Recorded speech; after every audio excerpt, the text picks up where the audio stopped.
রুই মাছের কালিয়া যদি এই রেসিপি ফলো করে একবার ট্রাই করেন তাহলে অনুষ্ঠান বাড়ির দ্বিগুণ স্বাদ আপনি আপনার বাড়িতেই পাবেন।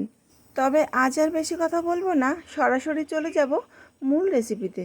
তো চলুন শুরু করা যাক। প্রথমেই আমি একটি কড়াই গ্যাসের উনানে বসিয়ে নিয়েছি। কড়াই বেশ ভালোভাবে গরম হয়ে গেলে বেশ খানিকটা সরিষার তেল দিয়ে দিলাম। যদি আপনার কড়াই অ্যালুমিনিয়ামের হয় তাহলে কিন্তু খুব ভালোভাবে কড়াই গরম করে নিয়ে তারপর তেল দিতে হবে, তা না হলে কিন্তু মাছ কড়াইয়ের সাথে লেগে যেতে পারে।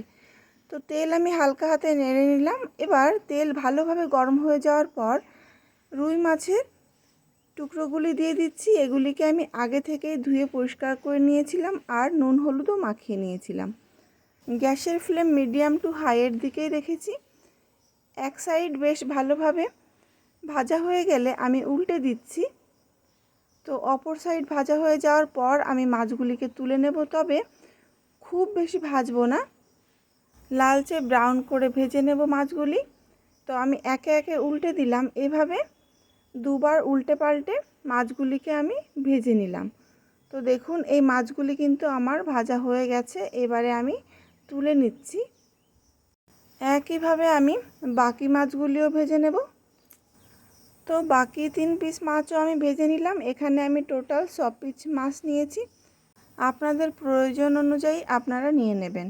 তো সমস্ত মাছ আমার ভাজা হয়ে গেল। এবারে রান্নার দিকে চলে যাব। তো তার জন্য প্রথমেই মশলা তৈরি করব। তো তার জন্য দেখুন এখানে আমি 2 চামচ গোটা জিরে নিলাম, 1 চামচ গোটা ধনে আর সাথে 4 থেকে 5টি শুকনো লঙ্কা নিয়েছি। জল না দিয়ে বেশ ভালোভাবে দেখুন আমি একটু গ্রেট করে নিলাম। এবার এই মশলার মধ্যে দিয়ে দিচ্ছি কিছু রসুন, যেগুলি আমি আগে থেকেই খোসা ছাড়িয়ে রেখেছিলাম, আর আদাও দিয়ে দিলাম। এবার 2 থেকে 3টি কাঁচা পাকা লঙ্কা, সাথে দিলাম সামান্য জল দিয়ে ভালোভাবে একটি মিহি পেস্ট তৈরি করলাম। এই সম্পূর্ণ মশলা কিন্তু আমার এখানে লাগবে না, বাকি মশলা আমি অন্য রান্নার কাজে লাগিয়ে দেব, তবে এই মশলাটি অবশ্যই লাগবে। এবারে সেই মাছ ভাজা তেলের মধ্যে আমি আরেকটু সরিষার তেল অ্যাড করছি। তেল বেশ ভালোভাবে গরম হয়ে গেলে ফোড়নে একটি শুকনো লঙ্কা দিয়ে দিলাম আর দিলাম একটি তেজপাতা, সাথে দিলাম হাফ টিস্পুন গোটা জিরে আর গোটা গরম মশলা। গরম মশলার মধ্যে রয়েছে এলাচ, দারুচিনি আর লবঙ্গ। এই ফোড়ন একটু ভাজা ভাজা হয়ে এলে দিয়ে দিচ্ছি কুচিয়ে রাখা পেঁয়াজ। এখানে আমি মাঝারি সাইজের একটি পেঁয়াজ কুচিয়ে নিয়েছি। তো হালকা হাতে নেড়ে নিচ্ছি। গ্যাসের ফ্লেম এই সময় আমি মিডিয়ামে রেখেছি। বেশ কন্টিনিউ নেড়ে 3 থেকে 4 মিনিট এই পেঁয়াজটাকে বেশ ভালোভাবে লালচে করে ভেজে নেব। তো দেখুন 3 থেকে 4 মিনিট ধরে ভেজে নেওয়ার পর যে মশলাটাই আমি আগে করে রেখেছিলাম সেই মশলা থেকে 2 চামচ মশলা দিলাম। পরিমাণ মতো দিচ্ছি হলুদ গুঁড়ো, স্বাদ মতো সামান্য নুন, আর দিচ্ছি 1 চামচ রেড চিলি পাউডার, সাথে দিলাম হাফ চামচ চিনি। এর জন্য কিন্তু এই রুই মাছের কালিয়ার রঙটা যেমন সুন্দর আসবে, খেতেও কিন্তু খুব ভালো লাগবে। তো আমি নেড়ে চেড়ে মশলা ভালোভাবে কষিয়ে নিচ্ছি। তো গ্যাসের ফ্লেম এই সময় মিডিয়াম থেকে একটু লোয়ের দিকেই রেখেছি। এবার আমি 2টি মাঝারি সাইজের টমেটো আমি পেস্ট করে রেখেছিলাম, তো সেই টমেটো পেস্ট দিয়ে দিলাম। দিয়ে গ্যাসের ফ্লেম একই অবস্থাতে রেখে ভালো করে নেড়েচেড়ে কষিয়ে নেব। তো আপনারা চাইলে এখানে কিন্তু টমেটো কুচিও দিতে পারেন। তো 3 থেকে 4 মিনিট ধরে এভাবে কন্টিনিউ নেড়েচেড়ে মশলা কষিয়ে নিতে হবে যত সময় না মশলা থেকে তেল ছেড়ে দিচ্ছে। তো দেখুন আমি নেড়েচেড়ে মশলা কষিয়ে নিয়েছি, মশলা থেকে কিন্তু তেল বেরিয়ে এসছে। এই সময় গ্যাসের ফ্লেম লো রেখে আমি ফ্যাটানো টক দই দিয়ে দিলাম হাফ বাটি মতো।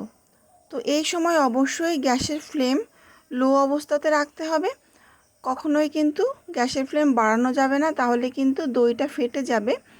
তো দেখুন আমি কিন্তু গ্যাসের ফ্লেম লো রেখে বেশ ভালোভাবে মশলা কষিয়ে নিয়েছি।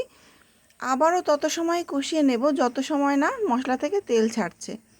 তো এবারে আমি অল্প করে একটু উষ্ণ গরম জল দিয়ে দিচ্ছি। চেষ্টা করবেন অবশ্যই গরম জল দেবার, তাহলে কিন্তু এই রান্নার স্বাদ অনেক বেশি ভালো হবে। তো পরিমাণ মতো আমি উষ্ণ গরম জল দিয়ে দিলাম। এবার জল ফুটতে শুরু করলো। একটু নেড়ে চেড়ে আমি মশলাটা আর জলটা ভালো করে মিশিয়ে নিলাম। জল যখন বেশ ভালোভাবে ফুটে উঠল, তখন আমি আগে থেকে ভেজে রাখা রুই মাছের টুকরোগুলি একে একে এই ঝোলের মধ্যে ছেড়ে দিচ্ছি।